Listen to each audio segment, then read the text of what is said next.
Welcome to Church Reviews in Grand Rapids. This week was Holy Trinity Greek Orthodox Church near EGR. It was my first Orthodox service ever, so much of what I remark at may just be normal Orthodox things. Orthodox literature claims that the Catholics split from them in the Great Schism of 1054. The Catholics, of course, claim the opposite, that the Orthodox split away. In any case, both have a deep history that is visible in their buildings. One example at Holy Trinity are the icons, the images of holy people, all of whom share a similar art style dating back to 6th century Byzantine art. The service is broken into two parts. The first part is a preparation service in darkness that lasted over an hour. The entire service lasted about 3 hours, longer than most because it's Pentecost, and the congregation stood up for nearly the entire service. This makes the experience a kind of endurance exercise, both for your body and for your mind. Chanting was done for almost the entire service, and all without instruments. Only the human voice. I've listened to Orthodox chants for many years on the Orthodox Meme Squad YouTube channel, so this was particularly fascinating to me.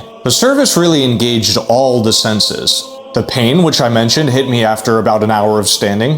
The iconography, the candles, the chanting, especially in the darkness of the first service, lulled me into a kind of hypnosis where I started to see shapes in my periphery.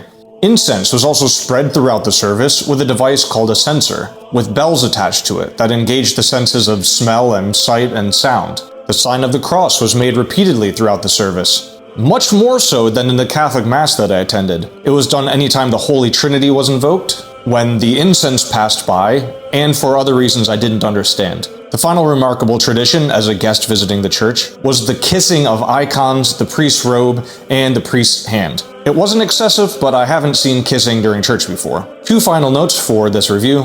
First, although I was intimidated by my first Orthodox experience, the people at Holy Trinity were welcoming and put me at ease. 3 different people greeted me at different times, and Father Joshua, the leader of the congregation, was generous with his time despite no doubt being exhausted from running such a long service. I would feel in good hands with this man as my spiritual leader. Last, I came away with a somber respect for the tradition. I felt like they took their faith deadly serious, which, if you actually believed in an eternal heaven and an eternal hell, would be the only way to take your faith. Now, I'm not bashing other denominations here. A more accessible service might draw in more people and thus save more souls. And we're saved by grace, through faith, not through back pain.